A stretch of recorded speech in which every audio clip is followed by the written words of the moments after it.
How's it going, y'all? It's Ben Aqua, and today I'm going to show you the Tamron 17 to 28mm f2.8 lens on the Sony a7C just to see, is this lens really perfect for YouTube?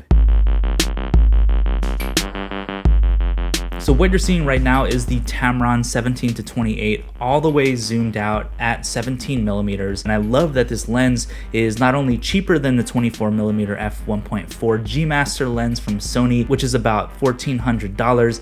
This Tamron I got for just under $800. I got like a used like new on Amazon. Links to everything in the description below, by the way. The aperture at 2.8 does really well for giving you a little bit of background separation, even when I'm a pretty good distance away from the camera. Like right now, I'm probably about 1.5 feet, maybe 2 feet away from the camera. So this is what 17mm looks like, and let's do a comparison on the different focal lengths of this lens, because it does zoom from 17mm all the way up to 28mm. So anyway, this is 17mm that you're seeing right now. It's nice and wide. You're probably seeing a little bit of distortion towards the sides and maybe a little bit of vignetting also in the top corners. I don't really mind the vignetting. Some people might be not into that kind of look, but let's zoom in a little bit and see what these different focal lengths look like. So I'm zoomed in a little bit. This is probably 18, almost 19 right now. It's still nice and wide, but it's a little more zoomed in, and the more you zoom in with this lens, the more bokeh you'll be getting in the background, the more background separation and that nice juicy blurriness. So now I'm zoomed in to 20mm. So this might be something similar to the 20mm f1.8 lens from Sony, except that lens, because it has the 1.8 aperture, it lets in a lot more light onto the sensor, so you're gonna get more background blur, and you can shoot at lower ISOs, which is nice. And I'm shooting right now at ISO 200, which is still a pretty low ISO, but it's not going to be that super crispy quality that the ISO 100 would give you with a lower aperture lens like the 20mm f1.8 lens. But if you're on more of a budget and you want a little bit of zoom and that wide, I think this Tamron lens is a pretty amazing deal, actually. Now we're at about 22mm. I think this is actually the sweet spot between the 17 and the 28mm. It's nice and wide. You get a lot of my environment behind me, but you also get, a decent amount of my body without it looking super stretched out and kind of wide-angle-y weird. I think this is probably what I would shoot my videos at using this lens. So let's keep zooming in, and let's go to 24mm. And what do you think about this? Because this is pretty comparable, except, of course, not without the wide aperture of 1.4, but this is pretty comparable to the 24mm f1.4 G Master lens, which is the one I mentioned earlier. But if you're on more of a budget, this Tamron packs a really amazing punch. I personally would like a little more background blur, but this looks pretty amazing to me. So let's keep zooming in. So now we're at 26mm roughly.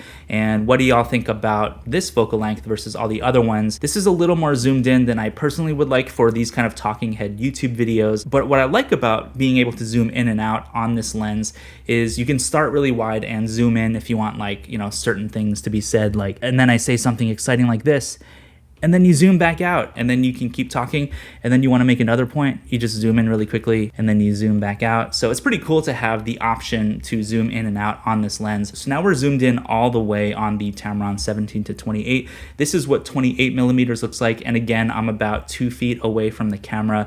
This probably looks, the most natural out of all of the focal lengths on this lens, with the least amount of lens distortion, like the kind of wide angle weirdness. I almost don't see that at all in the preview screen, and I think this looks really good too. So I could even move the camera back just a little bit. So now I'm about almost 3 feet away from the camera, and I'm zoomed in at 28mm. And what do y'all think? Let me know in the comments what you think about all these different focal lengths, and which one do you think you might use if you had this lens. Let's just move the camera back to all the way back out. So now we're back zoomed all the way out to 17mm, still using that constant aperture of f2.8. And I think this looks awesome. I really, really like this lens, and I love the zooming capabilities. So let's go ahead and do some autofocus tests on this lens. So here is a mug that I designed that you can buy on my shop, benaqua.shop. Shameless plug. And right now I have my camera set to face and eye tracking mode, so it should be going right to my face. Let's try that again. Autofocus seems really, really fast. I have the responsiveness set all the way up to 7 on the a7C. Let's go here. So if I move my face around, it should be tracking my face nicely.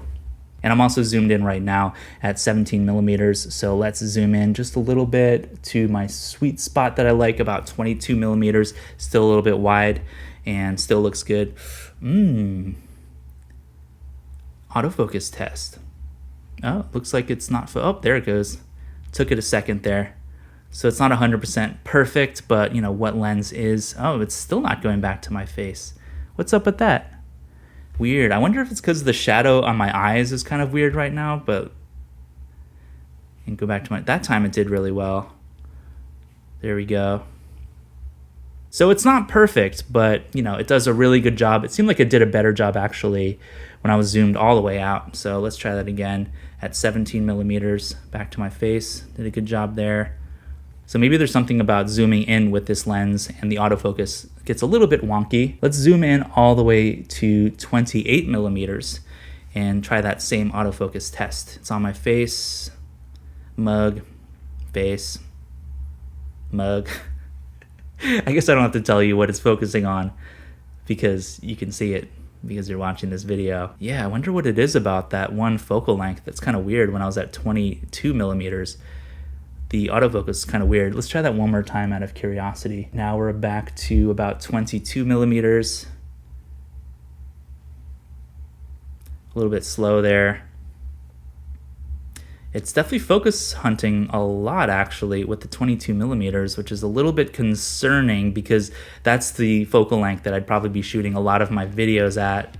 But overall, I love this lens. Awesome build quality, pretty decent price, lots of bang for the buck. I think this lens is a really, really good deal for this type of quality on a full frame camera. Anyway, hit me up with your questions in the comments. Let me know what you think about this lens or if you have another lens that you use as your go-to YouTube or talking head kind of lens. I'd love to see y'all down in the comments or hit me up in Discord. Link to that in the description below. And yeah, thanks for watching. Hope you have an awesome day and I'll see you in the next video.